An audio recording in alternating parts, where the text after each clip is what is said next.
A strange incident occurred in Kiev in one of the expensive and prestigious restaurants. Businessman Skill, not to be confused with the politician, came for breakfast at the restaurant, but the table he had reserved in advance was already occupied by a national police employee, Manasian. And it almost led to a fight. Skill turned out to be a more influential figure, and on the same day, Manasian was dismissed from the national police. But the event pulled the strings beyond the background of each of them, and suddenly an odious figure loomed behind one of them. It's the same person. The deputy head of the presidential administration, Mr. Tatarov. The presidential administration, as far as I remember, is not even a state institution. It is the patronage advisory service to the president. And the president's powers extend directly to the Ministry of Foreign Affairs and the Ministry of Defense. Everything else is a parliamentary republic. So who is Tatarov?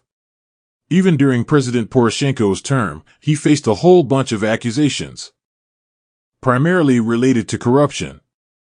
The French publication Le Courrier du Soir dedicated a publication to this character, and it was not in favor of the Ukrainian government. Here's what the publication writes about Tatarov. Symbolically, he now holds the same position that Andrei Portnov held during the Yanukovych regime, a dark advocate of the regime, whom Ola Tatarov defended in court as a lawyer. Regardless of the circumstances, Zelensky and Yermak continue to keep this person in power.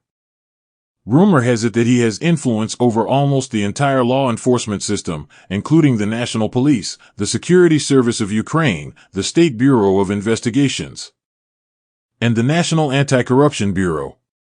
But it's important to mention another connection here. Tatarov is considered Portnov's successor in controlling the judicial and law enforcement structures in Ukraine. Furthermore, Tatarov himself facilitated the departure of Portnov and his son from Ukraine. Portnov is not the only connection between Tatarov and Yanukovych and his Minister of Internal Affairs, Zakharchenko, a citizen of the Russian Federation. There was also Zakharchenko's first deputy, and Yanukovych's neighbor from Yanukieva, General Ferenik. After the victory of the Revolution of Dignity, Tatarov continued the cooperation with him in a law firm. In fact, Tatarov and Razumkov have passed on to Zelensky as political bulldogs of the Party of Regions, because Razumkov effectively led the youth wing of the party, although formally the leader there was the younger Yanukovych. Hence the special task for Tatarov to undermine Poroshenko in any way possible as a symbol of Euro integration. Portnov hid in Moscow during Poroshenko's time, and only with Zelensky's victory did he return to seek revenge on Poroshenko. Strangely, the Security Service of Ukraine did not notice Portnov during this time.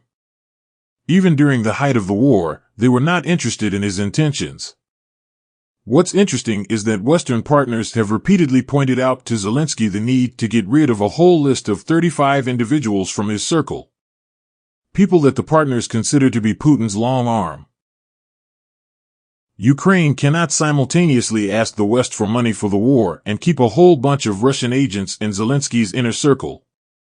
Tatarov, on the other hand, is a special irritant. In the story with the trial of Colonel Chervinsky, Tatarov's role becomes particularly destructive. The question now arises, either Zelensky gets rid of Tatarov and defends military officer Chervinsky, or the outraged people take to the streets against Zelensky himself.